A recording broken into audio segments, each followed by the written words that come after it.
I saw an Insta reel that said you are meant to love them in their love languages, and they are meant to love you in your love languages, right? And then another one followed. A woman was saying, we need to stop pressurizing men to love us in the way that we see fit, in the ways that we see as love. So we should allow men to express how they love us the way that they see fit. So now I'm thinking, what if a man's way to show you love is emotionally abandoning you?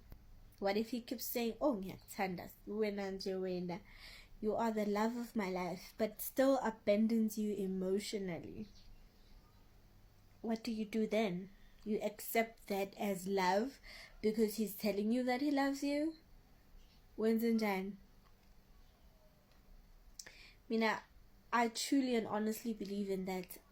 A person is supposed to love me in my love languages, and I'm supposed to love him in his love languages in return. Because even in the Bible, ithi madoda thandani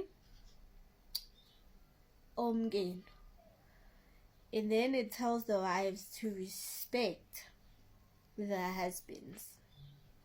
And then men, naturally, they value respect more than love. And as much as they still do value love, they value respect more. And the same thing happens with women. We value being respected, but we value being loved more. And then the Bible tells amadoda to do to women what women value more, and then it tells women to treat men in the manner that they value more.